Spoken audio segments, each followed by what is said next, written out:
Hey there. Subscribe to my channel. And also press this bell icon, so you never miss any new updates, cause whenever we upload new video you will get a notification on your phone.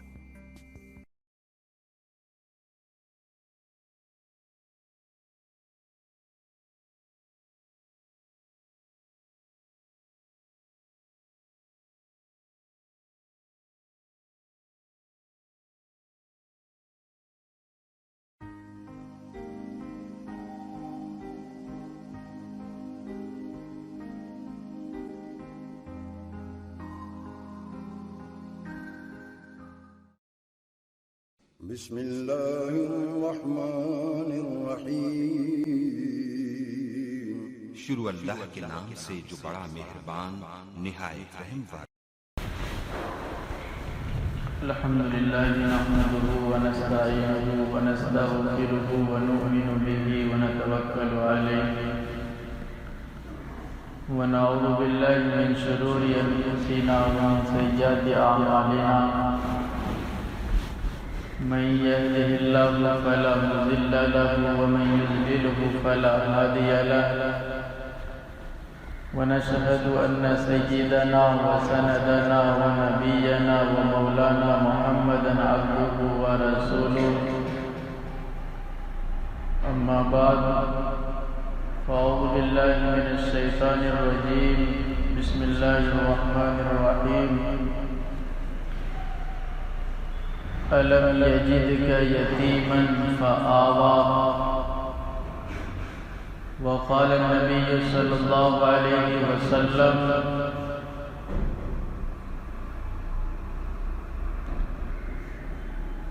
إن اصطفى كنانة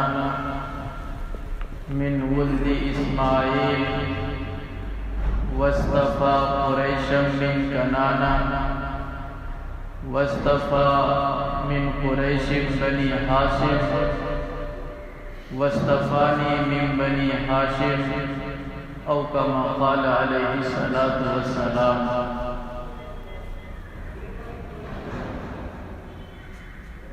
پیدا ہوئے تو باپ کا سایہ اٹھا دیا، پیدا ہوئے تو باپ کا سایہ اٹھا دیا، گھٹنوں چلے تو دادا آدم کو روا نہ تھا، چلنے لگے تو مادر و اب ہو گئے جدا، چلنے لگے تو مادر و اب ہو گئے جدا، ہر ایک سایہ یوں سر سے اٹھتا چلا گیا، سایہ پسند نہ آئے پروردگار کو، بے سایہ کر دیا اس سایہ دار کو۔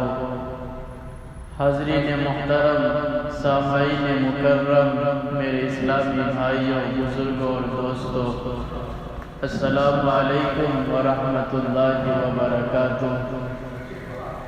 میرے بھائی، آج کی اس عظیم الشان دن اور عظیم الشان لمحے میں آج آپ حضرات کے سامنے اس جلیل القدر، عظیم المرتبت اور رفیع الشان ہستی کے تذکرے کی سعادت حاصل کر رہا ہوں، جس کے صدقے میں میرے بھائی اللہ تبارک و تعالیٰ نے تمام کی تمام چیزوں کو پیدا فرمایا ہے۔ جن شخصیت سے اللہ تبارک و تعالیٰ بہت زیادہ پیار کرتے ہیں، محبت کرتے ہیں، اس سے میری مراد دونوں جہاں کے سردار ہمارے اور آپ کے آقا حضور پاک صلی اللہ علیہ وسلم ہے۔ میں آج آپ حضرات کے سامنے جو موضوع لے کر آیا ہوں اس کا نام ہے حضور پاک صلی اللہ علیہ وسلم کے ایام طفولیت، یعنی میرے نبی کے بچپنا، یعنی اللہ کے نبی کے بچپن کی زندگی کیسی تھی۔ میرے بھائی، دنیا کا کوئی بھی کتنا بڑا خطیب کیوں نہ ہو، کتنا بڑا علامہ کیوں نہ ہو، میرے نبی کے زندگی کا کوئی بھی حصہ، چاہے جوانی کا ہو یا بچپن کا ہو یا بڑھاپے کا ہو، کوئی بھی حصہ میرے بھائی بیان نہیں کر سکتا، ہاں تھوڑی روشنی ضرور ڈال سکتا ہے۔ اسی لیے میرے بھائیو، آج میں آپ حضرات کے سامنے اپنے نبی کی بچپن کی زندگی بیان کرنے آیا ہوں۔ حضور پاک صلی اللہ علیہ وسلم کی حیات و زندگی کا ایک ایک لمحہ، ہر لمحہ میرے بھائی سورج کی طرح صاف و شفاف تھا۔ میرے نبی کی ایام طفولیت بھی، بچپن کی زندگی بھی میرے بھائی پھولوں کی طرح بیدار اور حسین و دلکش تھی۔ اللہ کے نبی کی جوانی کی زندگی بھی عفت و پاک بازی اور عدل و انصاف سے لبریز تھی۔ اللہ کے نبی جب اس دنیا میں تشریف لائے، یتیم بن کر آئے ہیں، لیکن دنیا کے تمام یتیموں کے سردار بن گئے۔ میرے بھائی، میرے نبی کی ولادت سے قبل ہمارے اور آپ کے آقا کے والد محترم اس دنیا سے رخصت ہو چکے ہیں۔ میرے نبی یتیم بن کر اس دنیا میں تشریف لائے۔ جب میرے نبی چلنے لگے تو ماں کی مامتا اور ماں کی امی جان کی میٹھی میٹھی بولیوں سے بھی میرے بھائی محروم کر دیے گئے۔ اللہ کے نبی سنسان پر خطر ماحول میں چلنے کا سلیقہ سیکھا ہے۔ ہمارے اور آپ کے آقا زمانہ جاہلیت کے خوفناک زمانے میں، ماحول میں زندگی گزارنے کا طریقہ سیکھا ہے۔ میرے بھائی، کتابوں کے اندر آتا ہے کتنا خطرناک ماحول تھا، ہر طرف سے تلواروں کی جھنکار، فحش گالی گلوچ کی آوازیں سنائی دیا کرتی تھی۔ میرے نبی فرماتے ہیں جب میرے نبی اس دنیا میں تشریف لائے ہیں، کتابوں کے اندر آتا ہے اللہ اکبر، کتنا خطرناک ماحول تھا۔ ابا ابا یا باپ باپ چلاتی معصوم بچیوں کو زندہ زمین میں درگور کر دیا جاتا تھا۔ ہمارے نبی اس دنیا میں تشریف لائے، اس زمانے کا معصوم بچہ تہذیب و تمدن سے میرے بھائیوں نابلد تھا۔ سورج طلوع ہوتے ہی اتنی جاہلیت پھیلی ہوئی تھی، مکہ کے گلیوں میں معصوم بچے نکل جایا کرتے تھے، رقص و سرور، ناچ گانا، فحش کلامی، گالی گلوچ، شراب نوشی، خاک و پتھر ان کا مشغلہ بنا ہوا تھا۔ گندے گالی گلوچ ان کی زبان پر مچلتا تھا، لیکن قربان جائیے آمنہ کے دلارے عبداللہ کے در یتیم کے اوپر میرے نبی کی آمد پہ لاکھوں سلام، میرے نبی کی ولادت پہ لاکھوں سلام، میرے نبی کی ایام طفولیت پہ لاکھوں سلام، میرے نبی کی شبابیت پہ لاکھوں سلام، میرے نبی کی نبوت پہ لاکھوں سلام، میرے نبی کی رسالت پہ لاکھوں سلام۔ ارے میرے بھائی، میرے نبی کے قدموں میں سو جان قربان ہو جائے۔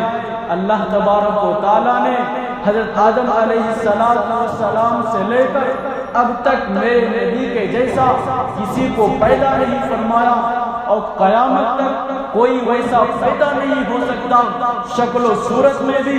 اس لیے میرے بھائی، اللہ تبارک و تعالیٰ نے اپنے نبی کو پیدا کرنے کے بعد وہ سانچہ ہی توڑ دیا جس سے میرے نبی کو پیدا فرمایا تھا، اس لیے کہ کسی کو ثانویت کا شبہ حاصل نہ ہو سکے۔ میرے بھائی، میرے نبی کی ولادت بھی بے مثال ہے، میرے نبی کا بچپنا بھی بے مثال ہے۔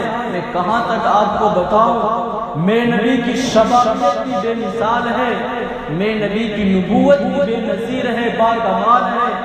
میرے اور آپ کے آقا عالی شان والے ہیں، اللہ تبارک و تعالیٰ نے ان کو ویسا پیدا ہی فرمایا تھا۔ حضرت انس رضی اللہ تعالیٰ عنہ فرماتے ہیں میرے نبی کے بارے میں، حضور پاک صلی اللہ علیہ وسلم اپنی پوری زندگی میں کبھی بھی کسی کو گالی نہیں دیے۔ ہمارے اور آپ کے آقا اپنی پوری زندگی میں کبھی بھی کسی سے دغا نہیں کیا، دھوکہ نہیں دیا۔ ہمارے اور آپ کے آقا دونوں جہاں کے سردار اپنی پوری لائف، پوری زندگی میں کبھی بھی جھوٹ نہیں بولا۔ جو آج ہم لوگ جس جھوٹ کو ذرا ذرا سی باتوں پر جھوٹ بولتے ہیں اس کو گناہ ہی نہیں سمجھتے۔ مسلمانوں، جھوٹ بولنا بہت بڑا گناہ ہے۔ آپ قرآن کریم کو اٹھائیے اور سورہ 7 پڑھیے، وہاں پر جھوٹ بولنے والے کو قذاب سے نقل کیا گیا ہے، انتخاب کیا گیا ہے، پکارا گیا ہے۔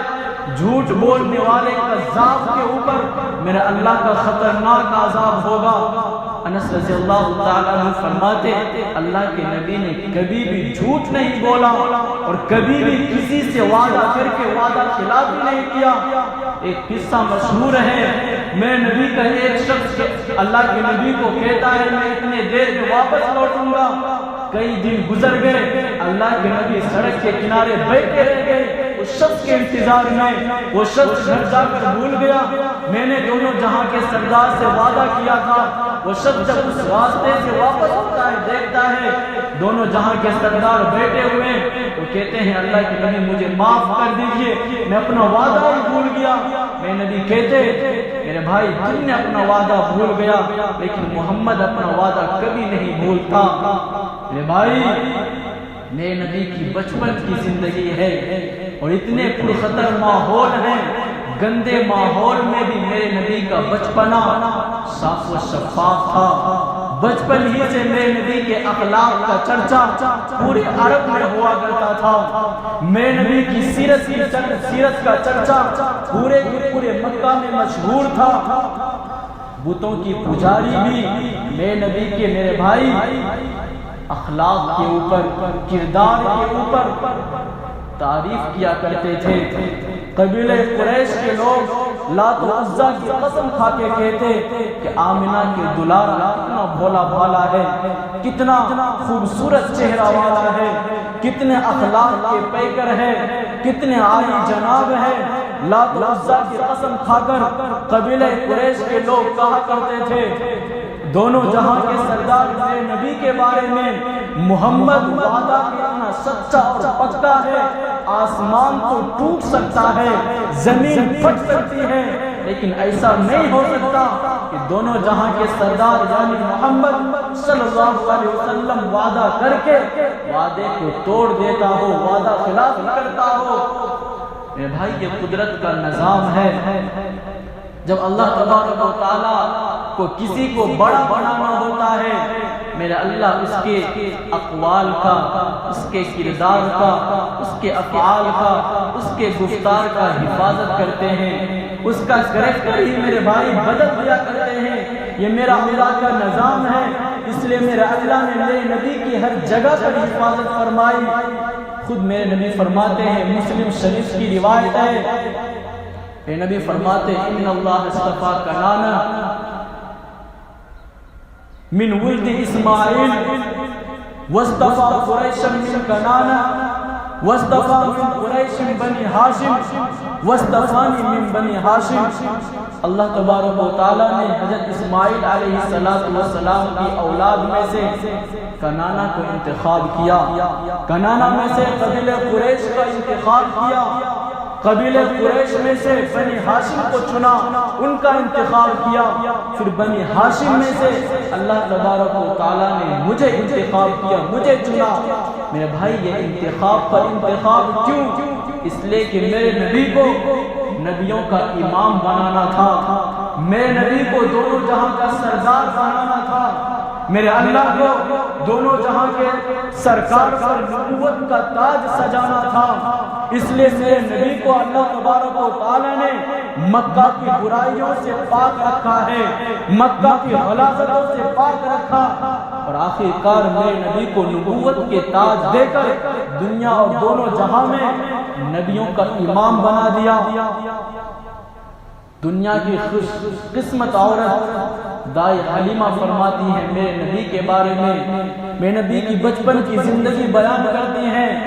جب اللہ کے نبی چھوٹے تھے، جب اللہ کے نبی کا بدن برہنہ ہو جاتا تھا، کھل جاتا تھا، ننگا ہو جاتا تھا، اللہ کے نبی فوراً رونا شروع کر دیتے، چلانے لگتے، نہ خود سوتے تھے نہ دوسروں کو سونے دیتے تھے جب تک اللہ کے نبی کے بدن پر کوئی کپڑا نہ ڈال دیا جاتا۔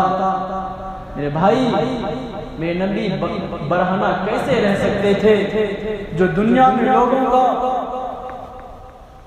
اسلام کا لباس پہنانے آیا ہو، توحید و رسالت کا لباس پہنانے آیا ہو، وہ ننگا کیسے رہ سکتے تھے؟ جو دنیا میں دنیا کا سردار بن کے آیا ہو۔ حلیمہ فرماتی ہیں میں نبی کی بچپن کی زندگی کے بارے میں، میرا بچہ میرا بیٹا اللہ کے نبی کا رضائی بھائی جب مکہ کے جب اس زمانے کے بچوں کے ساتھ جب کھیل کے نکل جاتے تھے، اللہ کے نبی اپنے رضائی بھائی کا ہاتھ پکڑ کر حلیمہ کے بیٹے کا ہاتھ پکڑ کر کہتے بھائی ہم اس دنیا میں اپنا ٹائم برباد کرنے کے لیے نہیں آئے ہیں، اپنا ٹائم ویسٹ کرنے کے لیے نہیں آئے، ذرا دیکھو تو صحیح میرے نبی کی شان تو دیکھو، بچپن ہی میں میرے نبی کی نظر مقصد زندگی پر تھی، زندگی کیسے گزارنی ہے، اپنا ٹائم کہاں صرف کرنا ہے۔ میرے نبی بچپن ہی سے میرے نبی کی نظر اس جگہ پر تھی۔ میرے بھائی، میرے نبی اس زمانے میں پیدا ہوئے جس زمانے میں بت پرستی عام تھی، گناہ عام تھا، بے شرمی کی حد ہو گئی تھی، لیکن اللہ کے نبی کو اس بچپن ہی سے بتوں سے نفرت تھی۔ اسی وجہ سے میرے نبی کے چہیتے چچا ابو طالب غصہ ہو جایا کرتے تھے، آپ کی پھوپھی غصہ ہو جایا کرتی تھی۔ کتابوں کے اندر آتا ہے، آپ سب جانتے ہیں، بعثت نبوی سے قبل پورا کا پورا عرب بتوں کی عبادت کرتا تھا، گناہ عام تھا، سارے کے سارے قبیلے والوں کا ایک بت ہوا کرتا تھا، اس کی وہ عبادت کیا کرتے تھے۔ قبیلے قریش کا بھی ایک بت تھا جس کا نام بوانا تھا۔ قبیلے قریش کے لوگ ہر سال وہاں جا کر اس کی عبادت کرتے تھے، عید مناتے تھے اور قربانی کے جانوروں کو لے جا کر وہاں پر اس کے نام سے بوانا نامی بت کے نام سے ذبح کیا کرتے تھے، سر کو مناتے تھے، اس کا طواف کیا کرتے تھے۔ جب بھی اللہ کے نبی کو کہا جاتا ہمارے نبی انکار کر دیتے۔ ایک وقت ایسا آتا ہے، ابو طالب میں نبی کے چچا میں نبی کو کہتے ہیں جانے کے لیے چلو ہم عید منائیں گے، میں نبی انکار کر دیتے۔ میں نبی کی پھوپھی بھی کہتی، میں نبی انکار کر دیتے، دونوں غصے میں ہو کر میں نبی سے کہتے ہیں آپ میں نبی کی پھوپھی اے محمد مجھے تو تم سے ڈرنے لگنے لگا ہے، تم جو ہمارے بتوں سے اس قدر نفرت کرتے ہو، کیا تم یہ نہیں چاہتے ہمارے عید میں ہم زیادہ تعداد کو لے کر جائیں تاکہ اچھا ماحول لگے، دیکھنے میں اچھا لگے؟ میرے بھائی، میں نبی یہ جواب سن کر جب دیکھتے ہیں میرا چہیتا چچا ابو طالب، میرے بھائی میں نبی سے ابو طالب بہت پیار کرتے تھے، جب دیکھتے ہیں ان کے چہرے کا رنگت بدلا ہوا ہے، میرے سے ناراض ہو گئے۔ اللہ کے نبی بھی اصرار کرنے کے بعد ان کے ساتھ چل دیتے ہیں۔ کون جا رہے جو دنیا سے بتوں کا خاتمہ کرنے آیا ہے؟ کون جا رہے جو دنیا سے شرک و بت پرستی کو ختم کرنے آیا ہے؟ کون جا رہے بتوں کی طرف جو دنیا سے بدعت کو ختم کرنے جا رہا آیا ہے؟ لیکن میرے بھائی میرے اللہ نے وہاں پر بھی میں نبی کی حفاظت فرمائی۔ میں اپنے اللہ کے قربان جاؤں، سو جانے قربان ہو جائے میرے اللہ تبارک و تعالیٰ کے اوپر۔ کتابوں کے اندر آتا ہے جب میرے نبی وہاں جاتے ہیں پورا کا پورا دن غائب رہتے، جب شام کا وقت آتا میرے نبی گھر واپس آتے ہیں، میرے نبی کے چہرے مبارک کا رنگ بدلا ہوا تھا، خوف زدہ تھے، ڈرے ہوئے تھے۔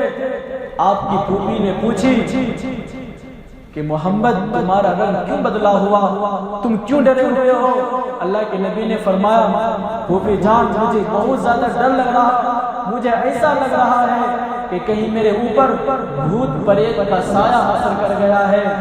آپ کی پھوپھی کہنے لگی ہے محمد تم پر بھوت پریت کا سایہ کبھی اثر نہیں کر سکتا، اس لیے کہ تمہارے اندر وہ چیزیں ہیں جو آج تک میں نے کسی انسان کے اندر نہیں دیکھی۔ میرے نبی کو پھر پوچھتی ہیں میرے نبی کی پھوپھی مجھے ذرا بتاؤ تو صحیح تم نے کیا دیکھا؟ میرے نبی فرماتے ہیں میری پھوپھی جان جب ہم وہاں گئے تو جب ہم بوانہ بت کے پاس جب جانے لگے میرے سامنے ایک بہت ہی لمبا سفید رنگ کا شخص سامنے کھڑا ہو گیا اور کہنے لگا کہ محمد خبردار اگر تم نے اس بت کو ہاتھ میں لگایا تو میں ڈر گیا۔ میرے بھائی وہ کون تھا؟ میرے اللہ کا فرشتہ تھا۔ ابو طالب کو کیا معلوم، آپ کی پھوپھی کو کیا معلوم، مکہ کے لوگوں کو کیا معلوم یہ ہے کون؟ کسی کو نہیں معلوم۔ میرے بھائی وہ انسان نہیں، موبت جبریل ہیں۔ میرے نبی یتیم نہیں، در یتیم تھے۔ میرے آپ کے آقا میرے بھائی نبیوں کے سردار ہیں۔ میرے نبی انسان نہیں بلکہ سید الانس والجن ہیں۔ میرے نبی دونوں جہاں کے سردار ہیں۔ برسوں میرے نبی ان کے درمیان میں رہے لیکن انہوں نے میرے نبی کو نہ پہچان سکے۔ اس جوہر کو، اس ہیرے کو مذہب عیسائیت کے جوہری نے پہچانا۔ اس ہیرے کو شام کا سفر، پہلا سفر بحیرہ نامی راہب نے پہچانا۔ میرے نبی کو شام کے دوسرے سفر میں دوسرے انسان نے پہچانا۔ مکہ کے شجر و حجر نے پہچانا، بحر و بحر نے پہچانا۔ میرے نبی فرماتے ہیں، میرے نبی کی حدیث ہے، جابر بن عبداللہ رضی اللہ تعالیٰ عنہ فرماتے ہیں کہ اللہ کے نبی نے فرمایا بعثت نبوی سے پہلے میرے نبی کو سروں پر نبوت کا تاج سجانے سے پہلے جب میرے نبی راستے سے گزرتے تھے تو میرے نبی کو درخت سلام کیا کرتے تھے، پہاڑوں کے اندر سے سلام کی آوازیں آیا کرتی تھی۔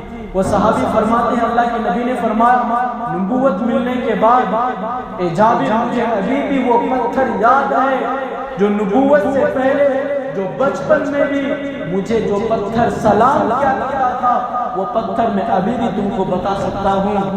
میرے بھائی میرے نبی بڑی شان والے ہیں، امام الانبیاء ہیں، میرے نبی کا ثانی اس دنیا میں کوئی نہیں۔ میرے نبی کا بچپنا اتنا عجیب ہے میرے بھائی جس کا آپ تصور بھی نہیں کر سکتے۔ میرے اللہ نے میرے نبی کو ایسی تربیت فرمائی، ایسی حفاظت فرمائی، گندے ماحول میں بھی میرے نبی کی زندگی اتنا پاک و صاف ہے، سورج کی طریقے سے صاف ہے۔ اس لیے میرے بھائیوں آپ اپنے بچوں کی صحیح تربیت کریں۔ میرے نبی کا بچپنا دیکھو کتنے صاف ہیں، بچوں کے ساتھ کھیلتے تک نہیں تھے۔ جو اس زمانے میں چھوٹے چھوٹے بچے شراب نوشی کیا کرتے تھے، گندے گانے، گندے الفاظ سے گالیاں دیا کرتے تھے، لیکن اللہ کے نبی اس مجلس میں اس بچے کے ساتھ رہا نہیں کرتے۔ اس لیے میرے بھائیوں جو بچے کی تربیت کی صحیح عمر ہوتی ہے وہ ماں کی گود ہوتی ہے۔ خدا را میرے بھائیو آپ اپنے بچے کی صحیح تربیت کریں، اگر نہیں کیا تو بڑے ہو کر آپ کو پچھتانے کے علاوہ کچھ ہاتھ نہیں آئے گا۔ جب آپ کو گھر سے باہر دھکے دے کے نکالے گا، جب آپ کا بچہ گالی دے گا، جب آپ کا بچہ آپ کی کوئی عزت نہیں کرے گا، اس وقت میرے بھائیو آپ کو خون کے آنسو رونے کے علاوہ کچھ حاصل نہیں ہوگا۔ آپ اپنے دل میں سوچ رہے ہوں گے کہ کون ایسے اپنے باپ کو گالی دے سکتا ہے، کون اپنے باپ کو مار سکتا ہے۔ ایسا بھی نہیں ہوتا میرے بھائی، ہم نے دیکھا ہے اپنے باپ کو مارتے ہوئے لوگوں کو۔ خدا را جن کے والدین اس دنیا میں ہیں میرے بھائی عزت کریں، ان کا احترام کریں، اپنے والدین کی خدمت کر کے جنت میں گھر بنا لیں۔ میرے بھائی آپ کے والدین کی شان بڑی نرالی ہے، جن کے والدین اس دنیا سے رخصت ہو گئے میرے بھائیو ان سے پوچھو والدین کی قیمت کیا ہے، ان سے پوچھو ان کے والد کے جیسا اس دنیا میں ان کا کون شفیق ہے، کون مہربان ہے۔ میرے بھائی خدا جب کسی کا والد اپنے بیٹے کو گالی بھی دیتا ہے اس گالی کے اندر بھی میرے بھائی پیار چھپا ہوا ہوتا ہے۔ خدا را میرے بھائی، میرے نبی کی حدیث ہے، میرے نبی نے فرمایا اگر کوئی شخص اپنی ماں کو اپنے والدین کو محبت کی نگاہ سے ایک مرتبہ دیکھتا ہے اللہ تبارک و تعالیٰ اس کو ایک مقبول حج کا ثواب اس کے نامہ اعمال میں لکھ دیتے ہیں۔ میرے بھائی یہ بہت آپ کے والدین قیمتی جوہر ہیں، خدا را ان کی عزت کریں، ان کو رسوا نہ کریں۔ لیکن آج دیکھنے کو ملتا ہے جو ہمارے والدین ہمارے لیے اتنا کچھ کر کے اس دنیا سے رخصت ہو گئے، جو ہمارے لیے ہمارے والدین گناہ کو گناہ نہ سمجھا، سود اور بیاج پہ لین دین کر کے کس کے لیے ہمارے خاطر سب کچھ کر گئے، ہمارے اچھے پہننے کے خاطر سود پہ کاروبار کر کے جہنم کا مستحق بن کے اس دنیا سے رخصت ہو گئے۔ لیکن آج ہمارے مسلمانوں کو اتنا بھی شعور نہیں، ان کے نام پہ ہم دعا کریں، ان کے نام پہ ہم قرآن پڑھیں یا پڑھوائیں۔ آج یہ بھی دیکھنے کو ملتا ہے اتنے ایسے بدبخت ہمارے مسلمان ہیں کہ ان کے والدین میں کوئی دنیا سے رخصت ہو جاتا ہے، جب اس مسلمان کو ان کے نام پہ قرآن نہ پڑھنا ہوتا ہے نہ پڑھانا ہوتا ہے تو مسجد کے امام یا کسی مولوی کے پاس جا کے مسئلہ پوچھتے ہیں، حضرت 40واں کرنا جائز ہے یا نہیں، 10واں کرنا جائز ہے یا نہیں؟ میں کہتا ہوں میرے سے کوئی یہ مسئلہ پوچھتا ہے، میں کہتا ہوں پہلے جائز نہیں تھا لیکن آج جائز ہے۔ قرآن نہ پڑھانا ہو تو لاکھوں بہانے کرتے ہیں، جو والدین تمہارے لیے کیا نہیں کیا۔ کون تم کو کہتا ہے 40واں کرنا؟ 40ویں سے پہلے قرآن پڑھو، پڑھواؤ۔ لیکن آج نقص نکالتے ہیں، نہیں ہمیں حضرت نے بولا ہے 40واں جائز نہیں ہے۔ بدبخت مسلمان، تمہارے والد تمہارے لیے کیا نہیں کیا، مرنے کے بعد تم ان کے لیے قرآن بھی نہیں پڑھ سکتے، نہ ان کے لیے تم دعا کر سکتے ہو۔ میرے بھائی میرے نبی کے بارے میں آتا ہے، میرے نبی ہر جمعہ کو قبرستان جایا کرتے تھے، اور جو اس دنیا سے رخصت ہو گئے ان کے لیے دعائیں کیا کرتے تھے۔ میرے نبی اپنی ماں سے اتنا پیار کرتے تھے اور کہتے تھے، بیان میں جب واضح نصیحت کرتے تھے کہتے تھے، کاش میری اماں زندہ ہوتی، کاش میری ماں زندہ ہوتی اور میں عشاء کی نماز، فرض نماز جو کسی حالت میں چھوڑنا جائز نہیں ہے، میرے نبی فرماتے ہیں کاش میری اماں زندہ ہوتی، میں فرض عشاء کی فرض نماز پڑھانے کے لیے مصلی پہ کھڑا ہو جاتا اور نیت باندھ کر سورہ فاتحہ شروع کر دیا ہوتا، اور پیچھے سے حجرے سے کمرے سے میری اماں مجھے پکارتی محمد، میں نماز کو توڑ دیتا اور میں امی کے آواز پہ جواب دیتا، بولیے امی جان کیا جواب ہے، کیا میں آپ کا سیوا کروں، کیا آپ کی میں خدمت کروں؟ میرے بھائی میرے نبی میں اپنی ماں سے بہت زیادہ پیار کرتے تھے، جب بھی میرے نبی کو اپنی ماں کا یاد آتا تھا رونا شروع کر دیا کرتے تھے، بہت زیادہ روتے تھے، اپنی ماں سے اتنا پیار کرتے تھے۔ جب میرے نبی کا گزر اس جگہ سے ہوا، اس راستے سے ہوا جہاں پر میرے نبی کی والدہ کی قبر تھی، میرے نبی دوڑے پہاڑ پر گئے ابوا مقام پر، اور جا کر میرے بھائی پتھروں سے چمٹ گئے، رونے لگے، کہنے لگے امی جان مجھے بہت پہلے آپ اس دنیا سے چھوڑ کر چلے گئے، مجھے تمہاری بہت یاد آتی ہے۔ بھائیو واقعہ بہت لمبا ہے، میں کہاں تک آپ کو بتاؤں۔ میں آخر میں میرے بھائی آپ سے یہی کہتا ہوں، اگر آپ کے والدین زندہ ہیں خدا را میرے بھائی ان کی خدمت کریں، ان کی عزت کریں، ان کا احترام کریں۔ کوئی آپ کو کٹھن بات بھی وہ کہہ دے جو آپ کو نہیں کہنا تھا، پھر بھی میرے بھائی آپ ان کی بات سن لیں۔ بوڑھے بزرگ والدین اور بچہ میں کوئی فرق نہیں ہوتا، میرے بھائی ان کی باتیں سن لیں، ان کی خدمت کریں۔ اگر آپ کے والد اس دنیا سے چلے گئے، آپ کی والدہ ہیں، ان کی عزت کریں، ان کا احترام کریں۔ اگر دونوں چلے گئے میرے بھائی ان تمام کی تمام چیزوں کے جھنجٹ میں نہ پڑیں۔ 40واں جائز ہے، 10واں جائز ہے یا نہیں یہ مسئلہ نہ پوچھیں، 40واں میرے بھائی جائز ہے یا نہیں اس کی باتوں کو چھوڑو۔ آپ کو کون کہتا ہے 40 دن میں قرآن پڑھانے کے لیے؟ پہلے ہی پڑھا لو، روزانہ پڑھو، پڑھاؤ، خود پڑھو۔ لیکن آج ہمارے مسلمان بھائی اتنا بھی اپنے والدین کے لیے نہیں کرتے. اپنے آپ کو سمجھتے ہمیں بہت کچھ آتا ہے. اپنے امی کے نام سے اپنے ابو کے نام سے روزانہ سورہ یاسین پڑھیں گے, ان کو ثواب مل جائے گا. میرے بھائی ہاں ہمیں بھی معلوم ہے قرآن کریم کا دل سورہ یاسین ہے. صرف آپ اگر قرآن کریم کا دل پڑھنے سے کام چل جاتا, اللہ تبارک و تعالیٰ پورا قرآن کیوں نازل فرماتے؟ صرف سورہ یاسین نازل کر دیتے. ان تمام کی تمام چیزوں میں نہ پڑھیں, سورہ یاسین صرف ہم پڑھیں گے. ویسے تو میرے بھائیوں کتابوں کے اندر آتا ہے, میرے نبی کی حدیث ہے, جو شخص قل هو اللہ احد سورہ اخلاص ایک مرتبہ پڑھتا ہے اس کو ایک قرآن کریم ختم کرنے کا ثواب ملتا ہے. پھر آپ سورہ یاسین کیوں پڑھ رہے ہیں؟ صرف قل هو اللہ احد 5 بار پڑھ دیں اور دعا کر دیں. میں نے اپنے امی کے نام سے 5 قرآن کریم پڑھ لیا. میرے بھائی خدا را ایسا نہ کرو. سورہ یاسین کا ثواب اپنی جگہ پر ہے, اس کو کوئی ہٹا نہیں سکتا. سورہ اخلاص کا ثواب اپنی جگہ پہ ہے, لیکن قرآن کریم پورا پڑھنے کا ثواب اپنی جگہ پر ہے. ان تمام کے تمام بیکار کی چیزوں میں میرے مسلمان بھائی نہ پڑھیں, اپنے والدین کی عزت کریں. اللہ تعالی ہم سب کو کہنے سننے زیادہ عمل کی توفیق عطا فرمائے. وآخر دعوانا ان الحمدللہ رب العالمین. جو حضرات سنت میں پڑھیں